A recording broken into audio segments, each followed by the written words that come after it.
Okay. Welcome everyone to the meeting of the Public Works, the January meeting of the Public Works Committee. Chair will entertain a motion regarding the minutes of the previous meeting to approve. Mr. Bruno on the motion. Mr. Merlino on the second. Are we ready for the question? All those in favor of approving the minutes signify by saying aye. Aye. Opposed? Carried. Thank you. And so I think we should move right into the action items. Kevin, what do we have here? I will turn this over, and I just want to say we're starting for Public Works on Parks and Rec. Yes. Mhm. I will turn that over to Mr. Moore. Okay. Thank Dean? you, sir. Thank you, Mr. Chairman. Welcome, Dean. Thank you. Thank you. So the first action item is a request to amend the county budget. This is to accept funding from three sources.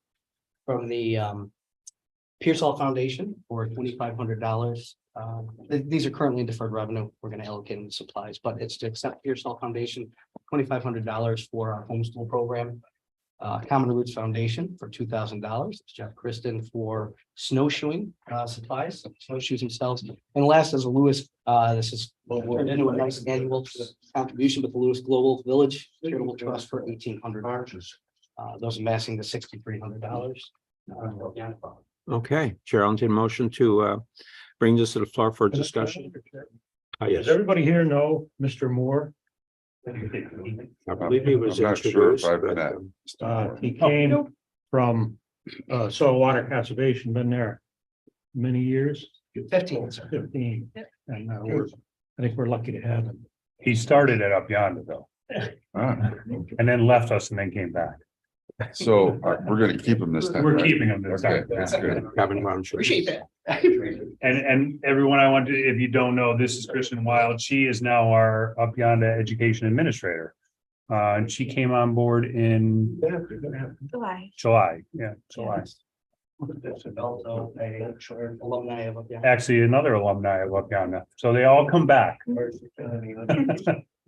Let's not lose Okay. them. No, and we're not going to lose them. Chair, I'll entertain a motion then to bring this forward for discussion. Mr. Bruno on the motion. Thank you, Mr. Merlino on the second. Any discussion on these three items for revenue? There being none, are we ready for the question? All those in favor of the acceptance signify by saying aye. Aye. Opposed? Carried. Item two. Item two is a request for a new contract. This went out RFP. Lamp at 80K will be returning back to the fairgrounds for Warren County. Nice relationship with them. And they'll be here from June to September like they normally are. And like I said, we have a great relationship. We'll be having a meeting here in the near future. Okay, let's bring it forward first. Mr. Bruno, bring it forward. Mr. Thomas on the second discussion, Kevin. I just wanted to add on that you'll see the tab sheet on the back of the resolution page. It says $27,000. That was originally going to be from June 1st through September 17th, but it's been pushed back. They're not actually going to start until June 7th. So that's why you'll see within the resolution, it doesn't match the tab sheet of $27,000. It's actually $25,750. But just in case anybody saw that difference. All right, then, any questions regarding this contract? There being none, This is the same as. Mr. last Bruno? year. It is the same as last year as far as the time that they're using it. We put out another RFP in December, or actually in November. And they were the only ones that submitted for the RFP. Thank you. All right, then, are we ready for the question? All those in favor of approving the new contract signify by saying aye. Aye. Opposed? Carried. Thank you. Item three. The next item we have on there is to apply for a grant, and I'm going to kind of take the hit for this one. I had actually asked Dean and Kristen to see what type of grant funding that they could get for a lot of their programs at Up Yonder. They found one last fall, and I actually expected to bring this last fall to committee, and I did not. They've applied for the grant. We have not heard yet. It's a grant that would cover 100% of the cost. There's no local match or anything that's needed out of the grant. But they did apply for it already because we had to have it in by a certain date. And I'm gonna kind of let Kristen talk about the grant a little bit, kind of explain what it's for. All right, let's bring it forward for discussion first. Mr. Bruno on the motion, Mr. Merlino on the second. Kristen, go right ahead. All right, it is New York State Parks and Recreation Grant for natural heritage collections, which pretty much encompasses everything we do at Up Yonder, all our programming, all our exhibits, and things like that. So it is $1,000 in funding to really go towards our programs and operations. It would be 15,000 for the next 4 years, so a total of $60,000. Already. Then are we ready for the question? All those in favor of making the application approval retroactive and forward signify by saying aye. Aye. Opposed? I carried. Thank you. Next item. I think the next item is items for discussion, and I'll turn that over to Dean. In your packet, you received, Hi. Vincent, sir. You received a poster. I'll send some out if you didn't get any. But it's for Spring Zing. It's coming back to the Warren County Fish Hatchery, led by Mr. Higley and our entire staff. It's a free event. It'll be Saturday, May 13th. So what a great place to bring before Mother's Day, possibly. But it's going to have, it's got a huge array of things to do that day. This is the first time I've been down to it, but there'll be raffles, lunch. We anticipate partners, organizations such as DEC, fishing outfitters, 307, possibly the Crossroads have been on board with us before. The staff ourselves, we help teach a lot of the fly fishing instruction, fishing, casting. The staff at Up Yonder will be joining us, doing a little stream entomology and other good partner organizations for the program. So if there are any questions, I'm more than happy to take. Terrific. We catch them, we keep them. We can check with that guy in the corner or put him on. So, but that was all for that matter. And Okay, I did. Do you want to mention anything on item 2? I do, with all due respect. Yes, in particular, I'd like to take the opportunity to thank the chairman and the supervisor of the town of Bolton for his support of Up Yonder Farm for the occupancy tax donation for some of our summer series programs. It'll go a long way. And in this early regrowth and not rebranding, but in bringing Up Yonder back after COVID, the support is tremendous. And we look to have very high quality programs moving forward. Well, we certainly thank you, Kristen, for everything you do, for sure. Kevin? I just want to add on that we will be sending letters to the Pearsall Foundation, the Lewis Foundation, as well as Common Roots. And we'll even send a thank you letter to the town of Bolton. I was going to say, are you sure about this? And then I see a letter on the back with my signature on it. Sort of slams the door on that idea. Mr. Wild? Chairman, thank you. I'd like to just go back one item of discussion for the Spring Zing. Are we going to be using the tourism department to help get the word out about this? I don't believe we have in the past. It's been a couple of years. I'm not familiar with that, but yes, Don has worked with our office quite a bit and he will certainly be helping us post as he does regularly as we have organized. Kevin? And we've done a lot of advertising in the past. I mean, we took a hiatus because of COVID, but in the past, we have done a lot of advertising on their website, on their Facebook page, as well as now we'll use Don too.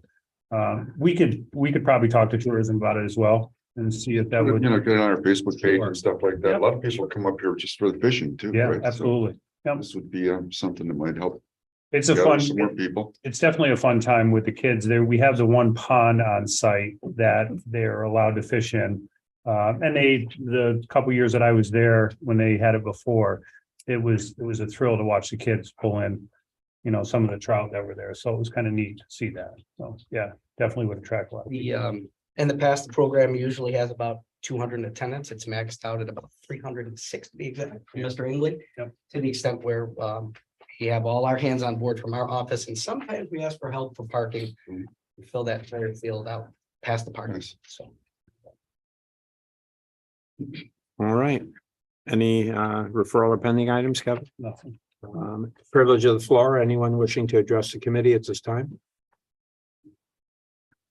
There being no one, then we can move into the next order of business. I'd like to do DPW, John DeCon? Or do you- Thomas is here. Why don't we Okay. have Thomas come up and we can. Okay, why don't we move then into solid waste and recycling? Thank you for attending this morning. Thank you. If you need anything, just call. All right.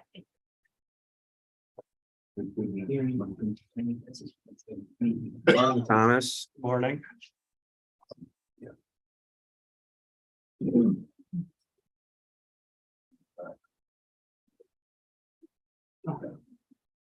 Ready to start? Yeah, we're ready. Okay. The first one we have on there is apply for a grant. This is the grant for the 50% reimbursement for the household hazardous waste days. As you all know, this year was another successful event and it hasn't decreased. Except for the fact that we typically rotate 2 1 year and then the following year we do 1 and then the following year after that, another 2 at 2 different locations. So I believe this year is the one location or both locations for this, both locations this year. So one will be in Warrensburg. Usually that's around the May, June timeframe, and then the other one will be in Queensbury, which is shortly thereafter. Let's bring this forward for discussion. Mr. Thomas on the motion, and a second, Mr. Merlino, thank you on the second. Can we get this flyer? Can we get something out to the transfer station site, something for us to post? We actually will. Thomas is actually working on that now. Very good, very good. Can I ask one question? Is there a way that we can do the resolution for a longer extend the authorization? Or is it something that we need to do on an annual? I think it's on an annual basis to apply for the grant. They don't allow you to do 5 years in advance for the grant. But we could do the resolution to give authority for multiple years rather We- than bringing it back every year. Because we're gonna continue to apply for it every year. What's the pleasure of the committee? 5 years. 5 years. 5 years? All right. We can amend the motion. Are you prepared to amend the motion, Mr. Thomas? Sure. Mr. Merlino, were you the second? Motion amended then to provide the approval for a period of 5 years? Excellent suggestion. Are we ready for the question then? All those in favor of applying for the grant signify by saying aye. Aye. Opposed? Carried. Thank you. I'll turn this next one over to Into- Thomas. Mhm. Yep. We'll move right into our organics management plan. No, we got one more grant. Do it. Oh, I'm sorry. Let's move, apply for a grant with EPA for the solid waste infrastructure for recycling grant program. Chair, on to the motion. Let's bring this forward for discussion. Mr. Bruno, Mr. Dickinson on the second. Go ahead, Thomas. So the EPA has recently come out with a grant opportunity for solid waste infrastructure for recycling. I think it's going to be a 4-year grant. They're going to be awarding a certain amount of money over that time. And this is the first year it's available. And for this one, we'll be applying for $1.7 million for the central recycling facility plan. This one is 100% funded, so it likely wouldn't require a local match. I think they're planning on awarding like 10 to 15 full awards and some partial awards. So we'll see how that works out. The application's due February 15th, so relatively soon. And they're expected to make decisions on applications by this fall. Mr. Bruno. So just for clarification, you say it's a 4-year. If you're successful now, then you get it for 4 years. So it's each year, I think, is like a new round. But they are planning on awarding like it's each year. So The reason I asked, I think we were doing that here. We did the previous one too. So you could apply every year without having. for this one, I think it could be a little different as if it is like awarded this year, it'd probably take us a few years to kind of spend all the money. Okay. But it is also open and available for composting and like food scraps recycling. So this is something that I'll keep on my radar for the future. Thank you.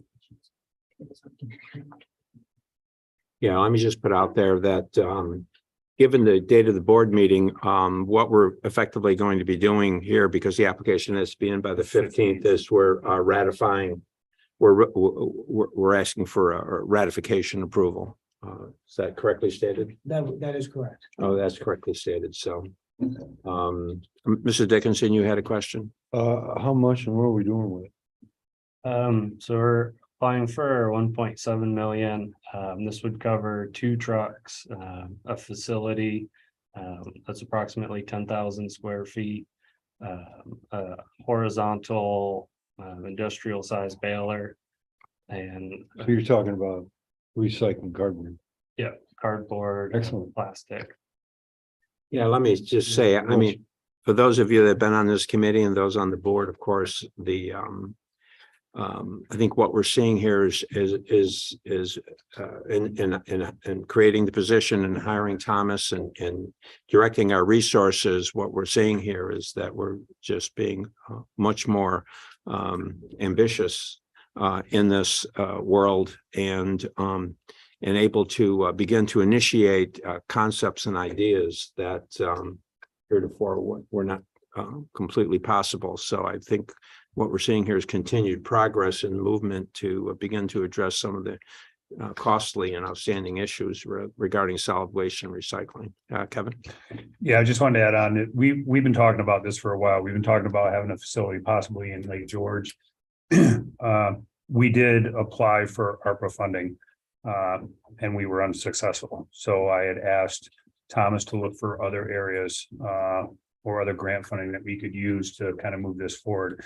One of the other things that we discussed last year was the county starting to do containers and picking up the solid waste and recyclables for all the towns, because the towns are paying a significant cost right now with either Casella or one of the other vendors that they're using.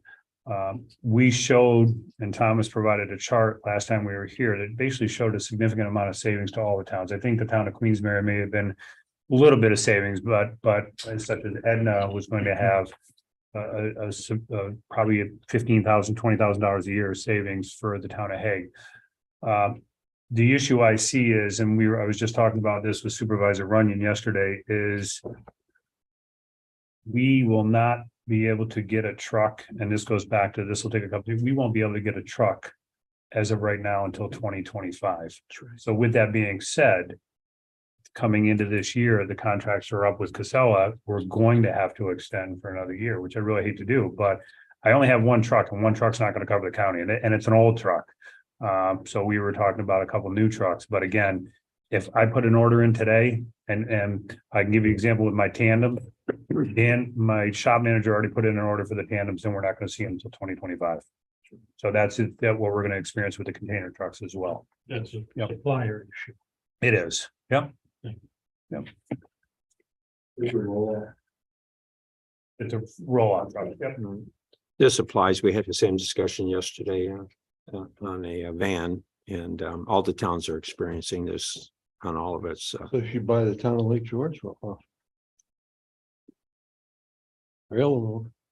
Could be part of the discussion. but if we were able to secure a grant like this, it would help with the startup costs enormously. And then we could be a real positive influence on the operating plan going forward. One of the other things that we're experiencing too is, since we supply containers for most of the towns within Warren County, I think Edna, I've just slowly been changing out hers. We're losing containers, and I say losing them because I don't know where they go. Casella can go to the town of Lake George and pick up a container and then go dump it at a facility, and then they drop it somewhere and they're bringing another container back to the town of Lake George. We at the beginning of 2022 had 8 containers or 7 containers up in the town of Johnsburg. I asked my highway manager, who keeps track of the containers as much as he can, to go up to the town of Johnsburg and see what they had for containers. Of the 8, 5 of them were Casella's containers. Now, if Casella is charging you for that, they can't. And they'll say, well, you're using our containers. Well, somehow or another, bring ours back. And I just can't run around and find all those containers. We have hundreds of containers and I don't know where every single one of those are. So if we get into the hauling container business, I know where every single one of my containers are because we're going to be the ones hauling them. And those containers aren't cheap. We just bought 2 more at a cost of almost $40,000.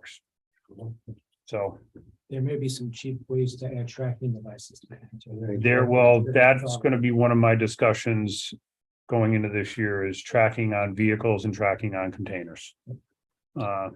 Plus, once you pull a container, you need to drop one off. So you have to double. We've one of the things that we have our shop do is they weld the WC number in all the containers. I will tell you, probably years ago, I haven't seen it in a while. I've seen those WC welds painted blue and for another company. So that's an example, but it's just so hard because we're not hauling for us to keep track of everything. We're not a privilege of the floor, but Mr. McGowan, I'll without objection, go ahead. Thank you, Mr. Chairman. Kevin, can we like spray paint right down the side Warren County? They all have Warren County stickers and the Warren No, County, I mean, big letters. we can. I mean, I'm just thinking because like I said, a little sticker Warren County, a little weld. And I know how Casella works, you know, and this is, we're not the only municipality that this might be happening to, but you know, $20,000 a container is a lot of money to, you know, have someone else to haul and not be able to bring it back. So if we have Warren County, at least there'll be more visual for like me driving around saying, what's that, you know, that doing over there? Sure. No, it's something that we can do. You know, and again, I hadn't seen that one that was a couple years ago that one was painted blue. But yes, all our trucks right now, or all our containers right now do have the weld in them and do have stickers on them as well, but we can paint across them Warren County. The problem is they just haul them somewhere, they don't dump them, they drop them. And then they grab another container, which might not be, example, town of Johnsburg, might not be one of ours. They just grab one of their containers and then throw it in the spot. And it's that constant rotation. I mean, years ago, when I first started here at the county, we were finding them in Vermont. We were finding them in Ticonderoga. We were finding them all over the place.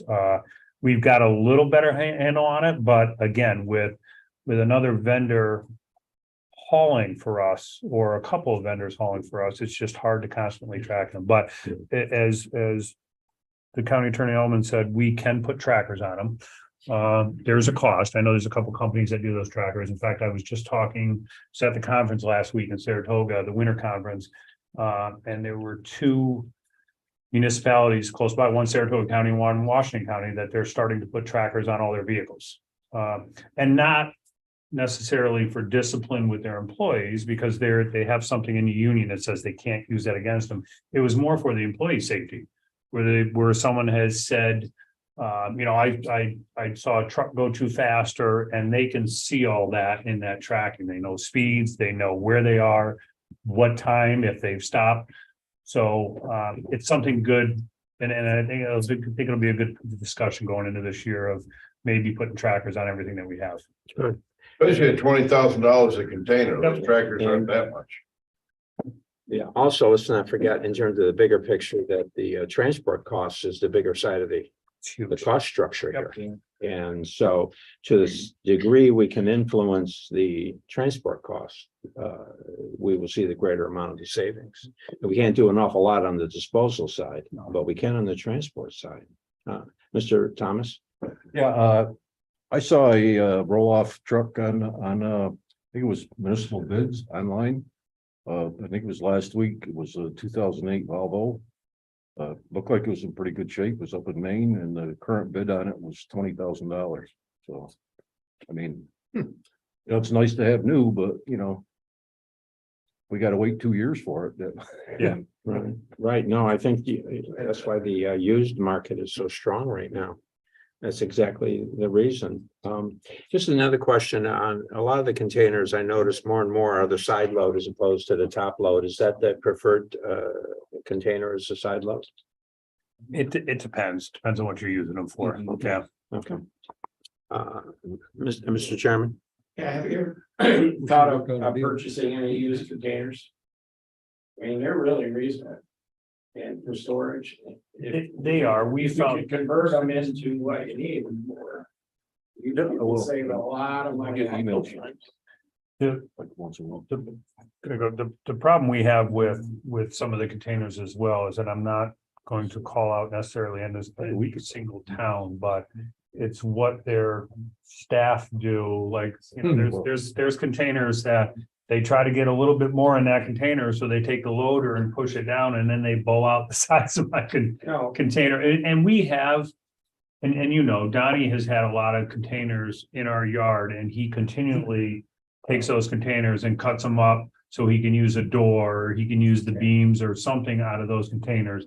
But we can start to look no different than the truck. I mean, we can start, my fear is with a truck being used, it's 2008 is old. I mean, I think ours is over 10 years old now.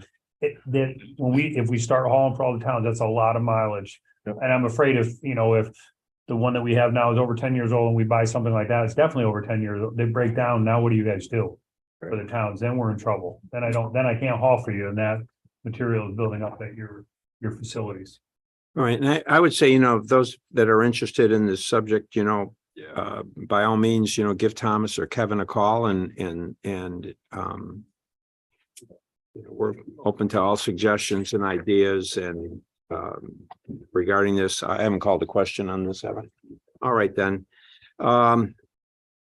It's all right with everyone. Let me call the question on applying for the grant. All those in favor of applying for the grant with a retroactive understanding signify by saying aye. Aye. Opposed, carried. Thank you. Supervisor Connor, is this applied for, and if we receive the grant, executed at the same time? So we won't have to come back. Let me ask the motion. Is that at the understanding of the motion that this includes the application and administration of the grant? Okay, the answer is yes. All right, we're gonna move right into the discussion items, if that's all right. The organics management plan update.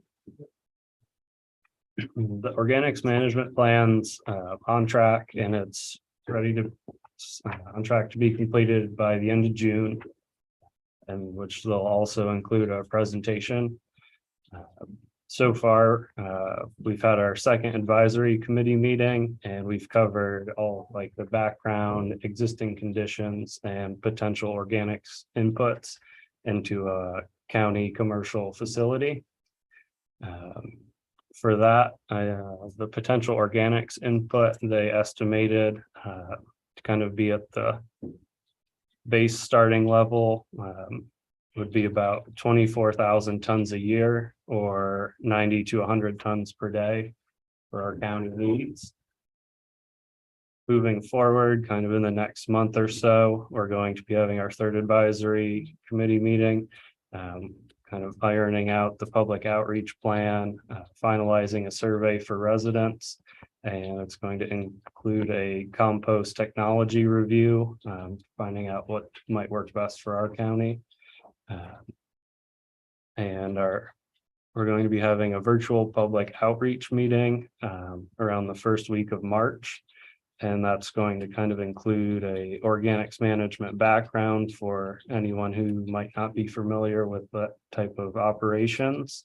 And it's going to kind of highlight other successful programs and introduce the survey to residents with a little kind of lens of some background knowledge on other communities. Mr. Bruno. thank you. So what's the end use of you got the plan, you take it in the organics, composting, whatever. So the end result or end use is. So the end use, yeah, so kind of like the, I guess, complete overview is a pilot program for household organics and a feasibility study kind of a commercial facility to see what's the best option, most economical to have it run, if it's like a public-private partnership or strictly private or something like that.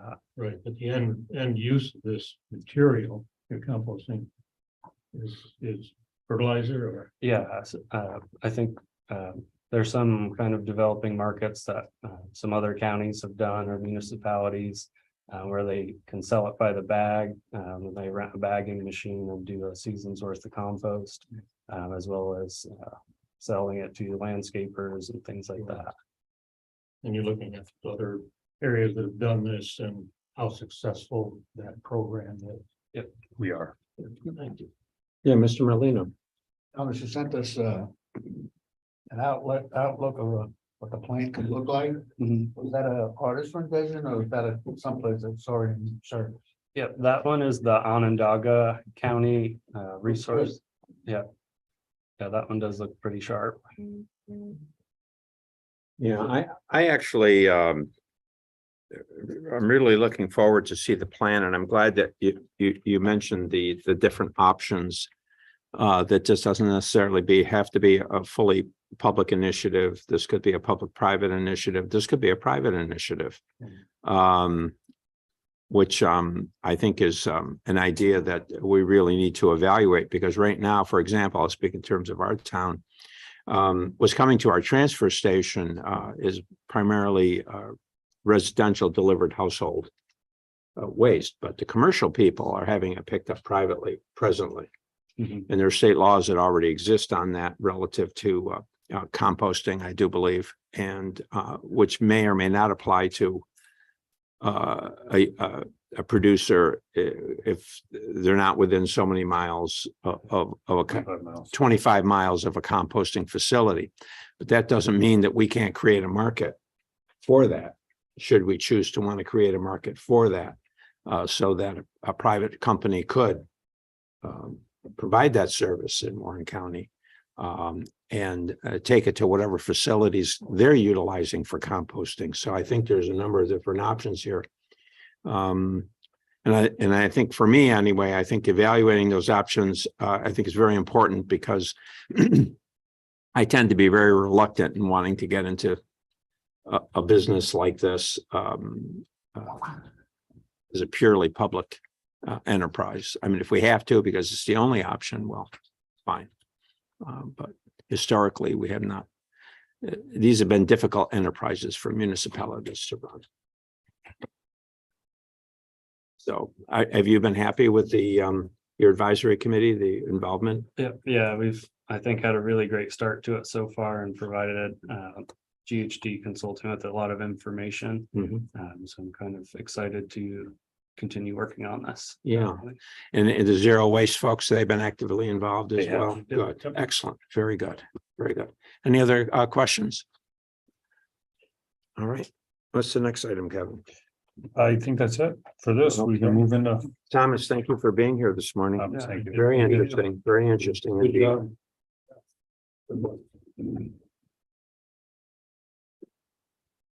Which one would you like to do? Public Works. Okay. Without objection, we'll move right into Public Works. What's the first item here, Kevin? So I have quite a few, as you'll see here. So I'll kind of go down the line. The first one is a notice of intent to fill the position of a sign maintenance supervisor. Mhm. Alan Mead, who was our longtime sign maintenance supervisor, has retired.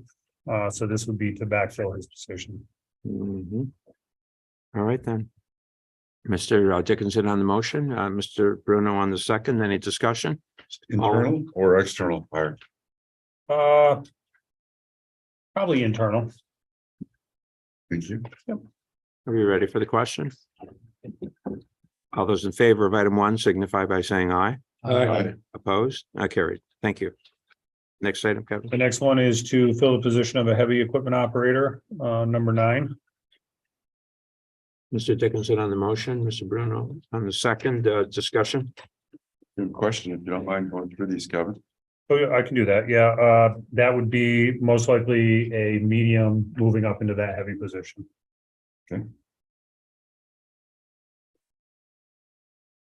We're ready for the question then. All those in favor of item 2 signify by saying aye. Aye. Opposed? Carried. Item 3. Next one is to fill the position of a highway construction supervisor, number 1.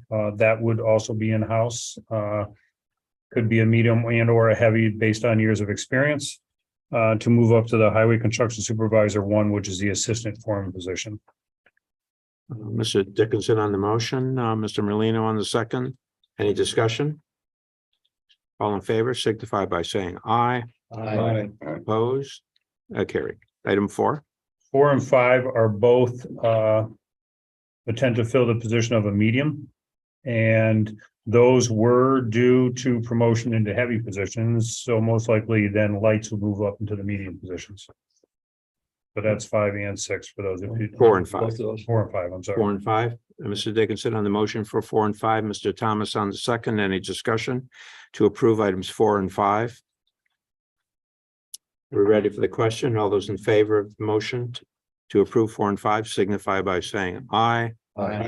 Opposed? Carried. Item 6.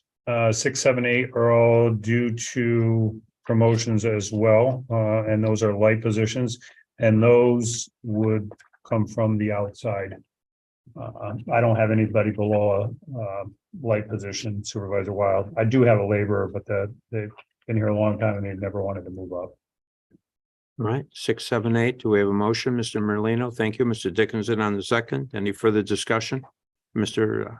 Just a Pedro. real quick one. I hope that you all see the post that Don Lehman does, and Don Lehman just did a post on one of my lights who just moved up to a medium. Came on board with us at 18 years old. He's 19 now. Within a year and a half, he's moved to a medium position, and he is a one-person plowing in the truck, meaning he does it by himself. He doesn't have to have a wingman anymore. 19 years old. So there was a post that was just done by Don on him explaining this, and if I could get 100 more like him, I'd be happy. Well, such a good kid. Candidate for employee of the month. All right, do we have a motion on this yet? He doesn't like. We have a motion on 6, 7, 8. All those in favor of approving items 6, 7, and 8 signify by saying aye. Opposed? Carried. Item 9. The next item is a transfer, and this is a transfer for a road project from one project to the other. We had extra funding in one of our projects left over, and we moved it to one of our other road projects to complete the project. All right, let's bring this forward for discussion.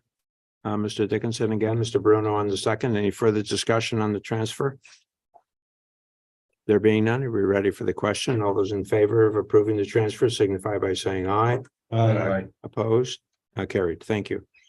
The next 3 are all together. The first one would be to amend the grant, which is due to construction funding for the Quaker Road project. The other one would be to amend the consultant's contract for construction inspection. And the last one would be to increase the capital project for the Quaker Road project to include that amendment from the grant. Okay, can we have a motion on 10, 11, and 12 to bring it forward? Mr. Dickinson, Mr. Bruno on the second. Any discussion? Mr. Bruno. What's the intended schedule, or do you know? Well, we were hoping, we submitted what we call the PS&E package to DOT, which is the plan specification estimates back in October. They just came back with the grant funding. Now, we had hoped to have it out to bid already and have a contract awarded, so we would be one of the first ones out of the gate. We're going to turn this around as quickly as we can and get the authorization to advertise. And as soon as we get to advertise, we're expecting it's going to be this summer. Right, and this encompasses what? section? Entire section of Quaker Road from one end to the other. Yes, big project. Yeah, it's, I believe it's probably close to a $12.5 million project. And this is all federal funding. 80% for the federal, 15% for the state, and 5% for the county. Good project. Great. So heavily used. All right, then are we ready for the question on 10, 11, 12? All those in favor of approving items 10, 11, and 12 signify by saying aye. Opposed? Carried. And the last item we have on there under action agenda items is a amend budget, and this is for an assurance recovery for, I believe, some signage. Yes, that was knocked down in an accident. Mr. Dickinson on the motion, second.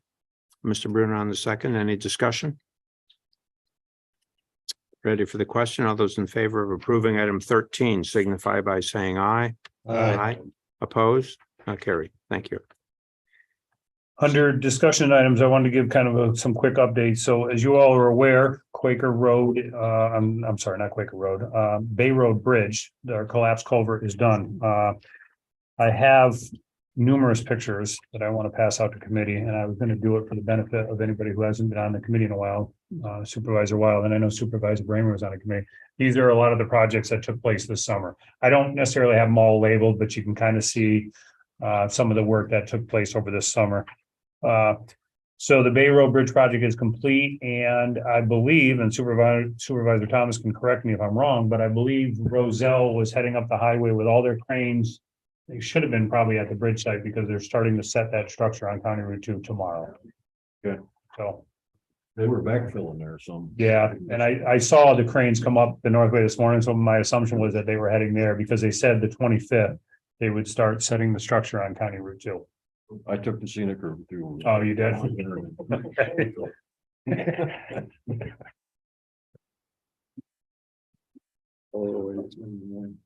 The next item we had on there is Old State Route 9 abandonment. So Supervisor Dickinson came to me last year and asked if I would take Old State Route 9 from the town.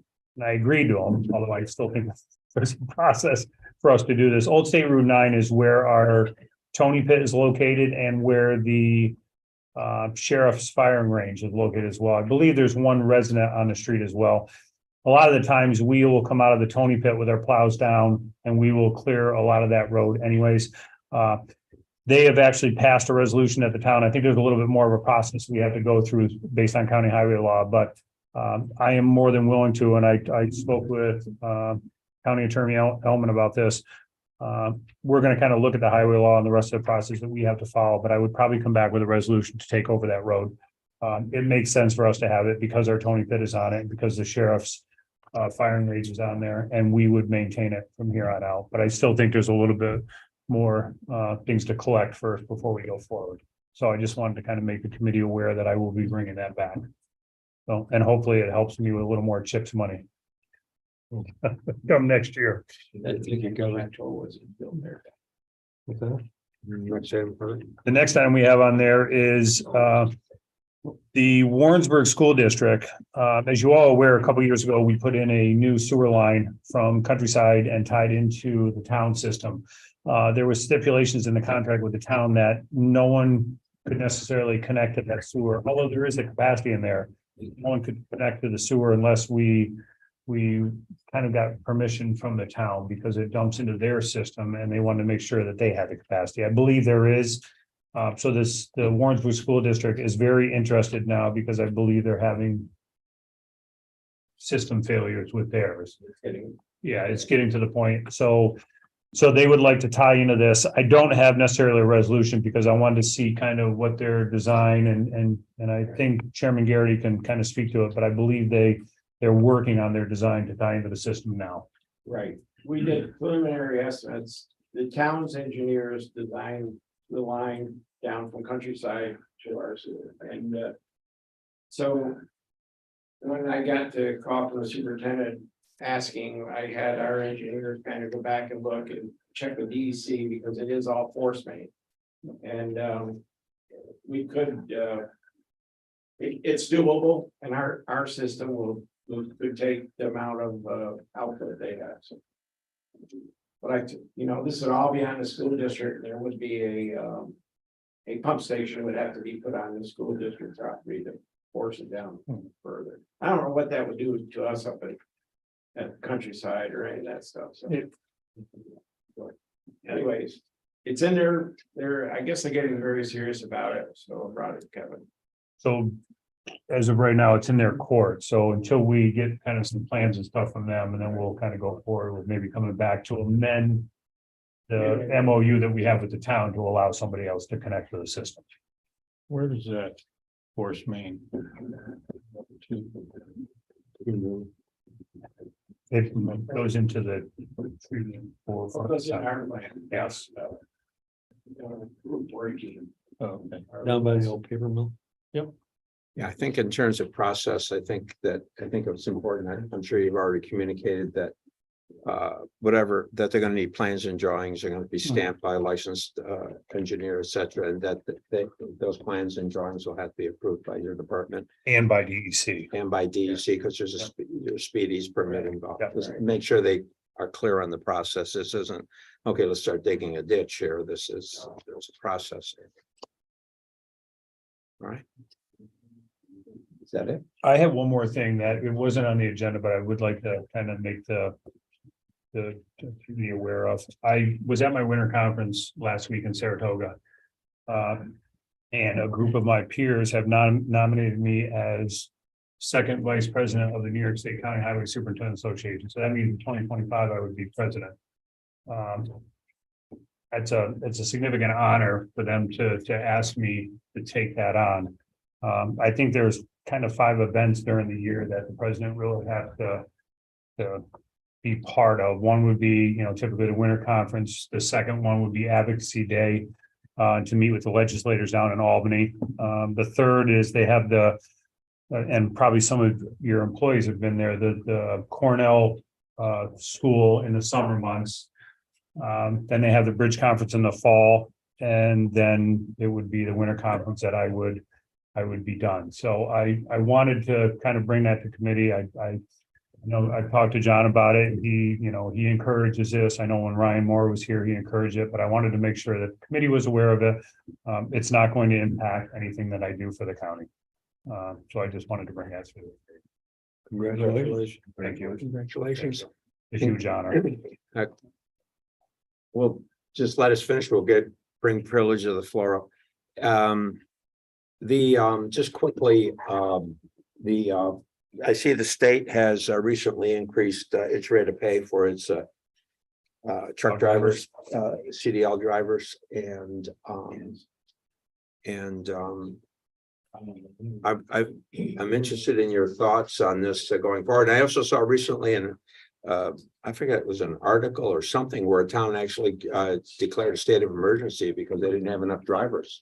So They literally couldn't push the snow and get rid of the snow. And I'm just wondering what your thoughts are going forward. I mean, at the minimum, I think we need to evaluate this, and I think you need to sit down with the budget officer to discuss this and whether we need a plan going forward.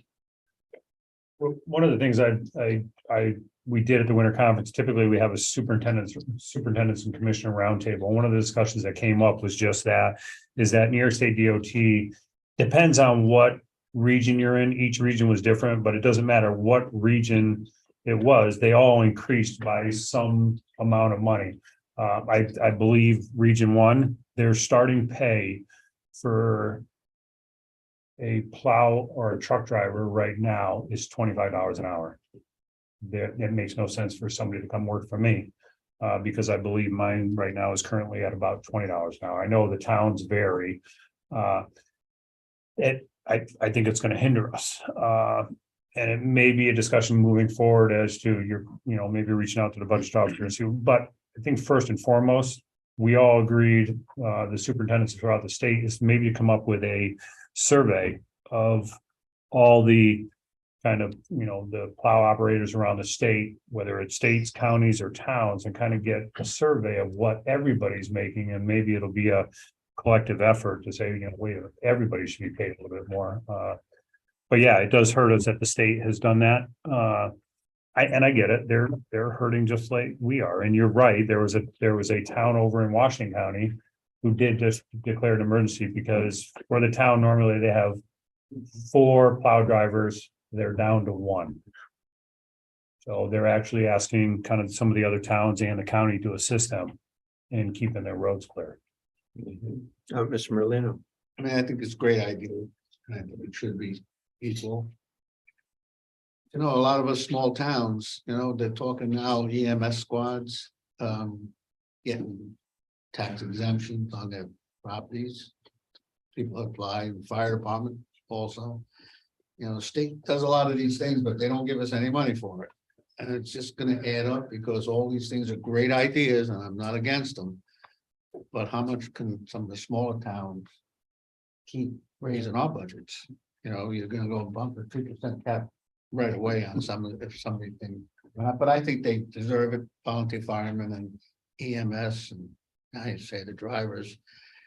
Just something that we gotta work with the state. If they, you know, this past summer was when the governor made anybody that worked in their parks, their lifeguards $20 an hour. Of course, all my 15, 16-year-old come running in. And so we finally compromising 17, and it's to me a lot of money for a small town, you know. And I'm glad you brought that up, Gene, because that was a big impact. They increased the lifeguards, $20 plus an hour, and a lot of us had no choice but to adjust. And we haven't had a beach open through Labor Day in I don't know how many years because we just don't have the lifeguards. We can't. They go back to school, and we rely so heavily on that part of the labor force that it's very, very difficult to keep these public beaches. Well, we had to close one of our 3 last year because Right. number 1 couldn't get them, and number 2, Right. cost was. But I think, to get back onto the drivers, I think that that $5 an hour, I mean, that's 10, let's call it $11,000, $11,000 a year before overtime. So you could easily be talking about a differential to do the same type of work of, $15,000, $14,000 a year. It's a big difference. And I'm gonna be the first one to advocate for the drivers. I mean, you all are aware, especially, having towns, they're out in the worst weather. They're out when we're all sitting in our homes, enjoying the fireplace. They're out there worrying about coming down Call Street or Diamond Point and sliding off the road because it's a significant amount of ice. I mean, I think they deserve it. To know what that exact number is, I'm not sure. I just know that it's they do deserve the money, and when the state does something like this, it really puts a damper on us getting people in the door. I mean, I like the article that I just had with the young gentleman I explained earlier, but I think Don and I both received one, and that article that Don put out on Facebook was liked by 1,000 people. I mean, that was huge. We had one person say they're interested in a job. So. And this one person, are they currently licensed? And the reason why I'm asking that is, do we have any local support for licensing to get people to training and get licenses? Lisa did a big. I believe she did, and I'm just wondering what's happening with that, and maybe we need to bump it up somehow. So if I could just kind of jump on it. So one of the things that we did when we were having a hard time getting people to come in. I think, when I first took over, I didn't require them to have a CDL and come in, and then we would train them in-house. As of February of 2022, I can no longer do that. The federal motor carrier has put out a new statute that for you to have driver training, you have to go through this entry-level driver training. Around here, and this is something else I'll bring up from the conference, around here, the only ones who do it is BOSI's. And it's typically for a Class B license, it's $1,700. For a Class A license, it's $2,900. We spoke with Liza to see if there was some funding availability that she could assist. So I would still bring people in without a CDL, and then they could go through the training at BOSI's. And if she could assist them, because most are coming in, probably don't have that $1,700 or $2,900. They had to fill out put in an application to Liza, which 2 are currently in the works in that now. They haven't been able to get into the class yet, but I think they finally got approval through Liza and Employment and Training to be able to take that. I learned, I have to look into it a little bit more. My confidential assistant is looking at it. I learned at the highway conference that if we could grab the material from not necessarily BOSI's, but from Federal Motor Carrier, we can get certified to do the training in-house to go back to. So that's what I'm trying to do. There's some caveats to it. I or my staff, my engineering staff can't train the classroom time because it has to be a CDL driver. We could assist them with it, but we couldn't be the only trainer on there. So there's some certifications that we have to put in place. And it's not even that the individuals that we're going to certify have to go to go to schooling for it. They can be certified we just have to submit the documentation. So I'm looking into it now because not all around the state, some are using BOS, some are using other vendors to teach. But there were two communities, and I had them provide me all the material after the conference, two municipalities that were doing it in-house. And if they can do it in-house, and I think we can do it in-house as well, and that may help the towns as well, that if they bring somebody on who doesn't, maybe we can do training for them as well. With a fee. Mr. Wild, your point is well taken because it's not just the county here and it's not just the state of New York. Glens Falls Mass Transit, for example, is entering into at least a cooperative, if not a united relationship with Albany for a number of reasons, economies of scales, administrative, but also to pull from a larger population area relative to people with CDLs. Your school districts require CDLs, and for a long time, and still to the degree they're able, Glens Falls Mass Transit relied on the CDL school bus drivers when they got out in the summer would drive for them. That's becoming less of an opportunity as well. So my point is that we're all competing for a very limited pool of CDL drivers, and unless the pool itself increases, we're just going to be continuing to compete with. We're going to still compete with the private sector also, which is are, going to have yeah. even more an option to be able to increase rates, to be able to take it away from us. So the only solution in my mind is to increase the pool and find a way to do that. And just case in point, I was speaking with Jackie Figueroa yesterday about training, and it's going to come up in the personnel discussion. But we have some funding where we can actually educate our employees to improve their skills. Why can't we take that same, now, I'm sure the budget officer is going to say there's no money in the budget for it, but why can't we find some way to help supplement this $2,900 or $1,700 for our staff to get them in training? And then the next challenge is good, BOSI's not going to have enough slots, but let's find some way to make this happen and become a priority for us, because it's across the board. Okay, I'm going to open it up. Normally we wait for privilege of floor, but Supervisor McGowan's been sitting here so patiently. Oh, Brad, go right ahead. thank you, Mr. Chairman. I just want to reach out to Kevin Hajos. That is quite an honor. I've had the opportunity of, working with you over the last couple of years, and I know sometimes I can be a little hard, but you and we built it back and forth. But I have to say, I think this is an honor. You show the county the utmost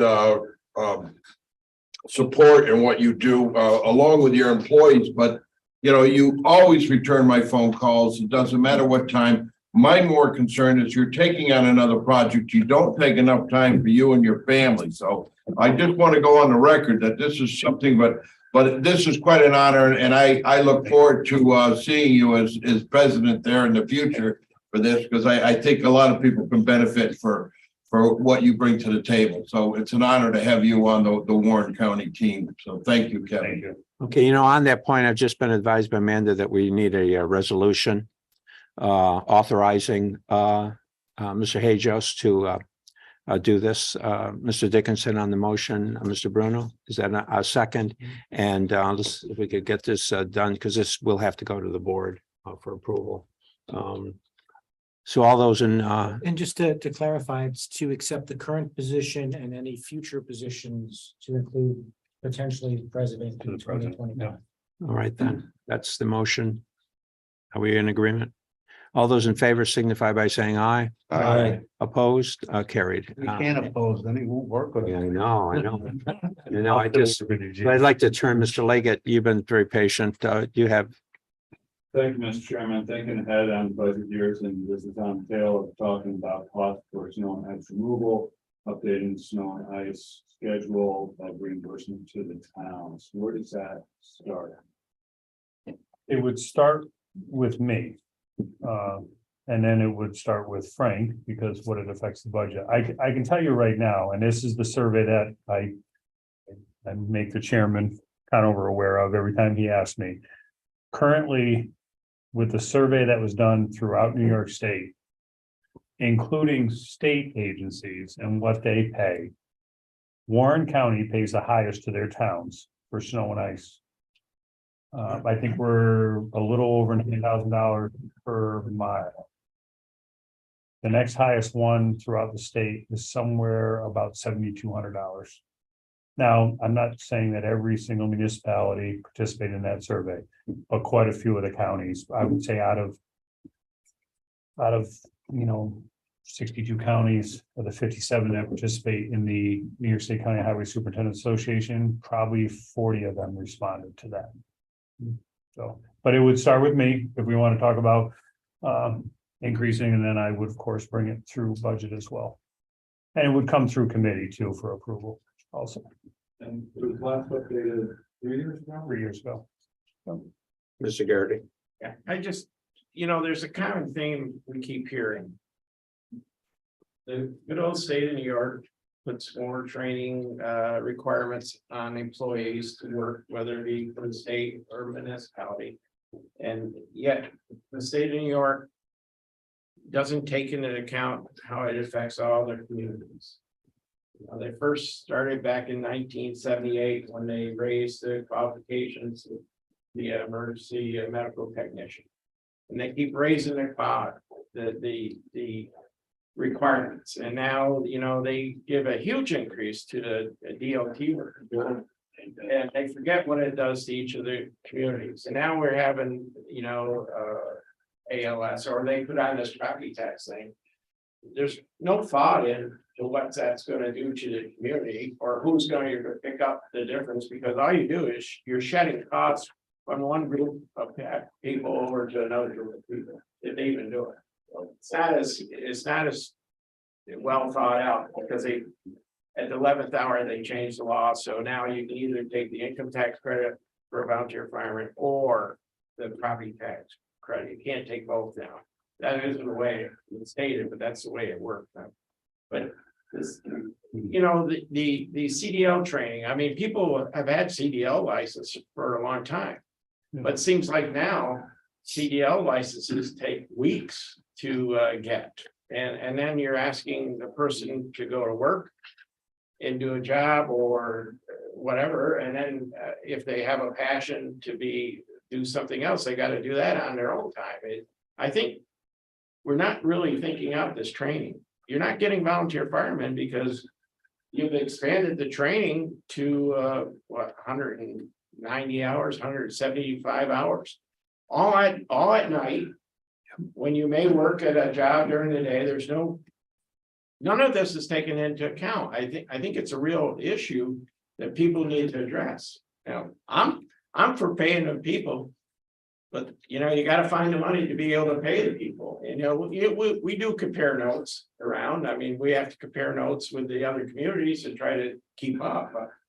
The state, I think, gave like a $9,000 bonus to people to go for work. How can you do that? How can we compete with that? How can you send somebody to a class? We just had 2 young people get their CDLs for our highway department.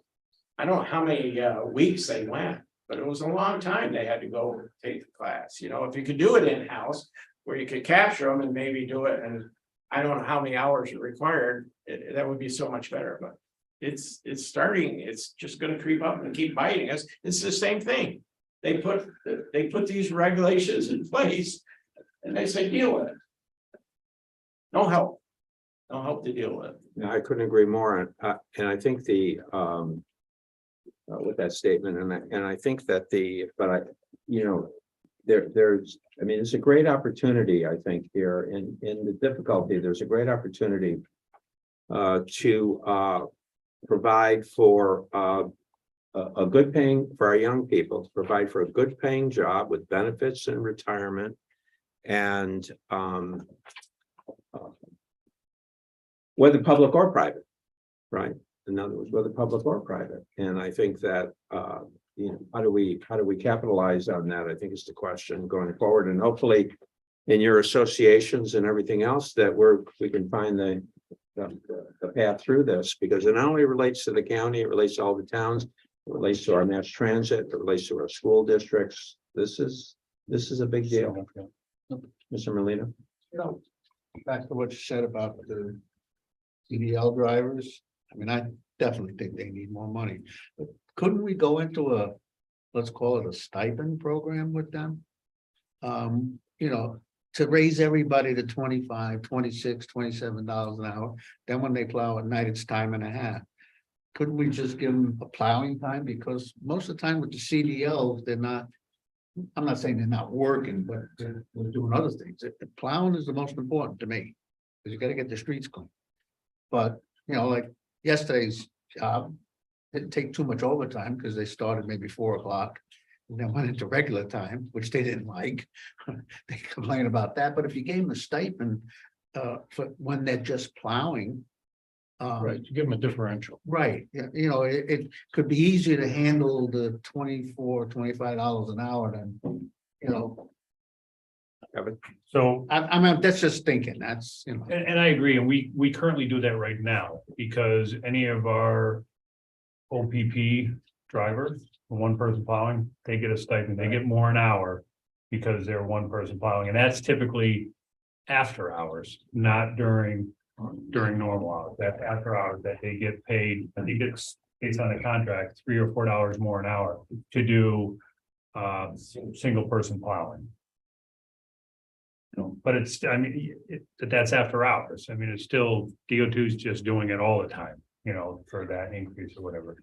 Well, we could go on for some time on the subject, but I think it was important to bring it up that this is, you recall some years back with the nurses, we had to make an adjustment with the nurses because we just couldn't compete. We couldn't attract the nurses. And so this is a discussion that at some point is going to be expanded to include, you know, our union and all the involved parties, because how many vacancies do you have presently?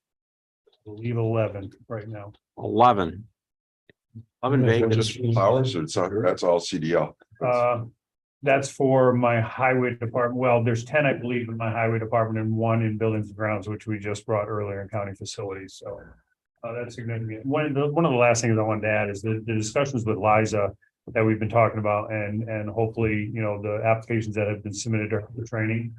I kind of want a stipulation on those individuals that we train, a minimum of 3 years. 3, okay. A minimum of 3 years, because Yeah. if it's not, then they're gonna jump to you guys.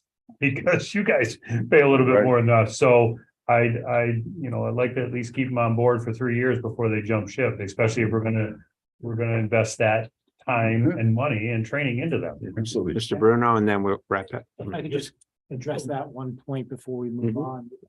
That's going to be something that if the union negotiates and agrees to, then that would be something we could look more into. So, Just a quick question, going back to your statement about the training, where you have, you and your staff could assist, but you couldn't do the training because you don't have a CDL? I can't per se, or say one of my engineers, they can assist one of the CDL drivers, who, these guys are drivers, they're not Right, right. teachers. But that is because you and them don't have a CDL? They have CDLs, I don't.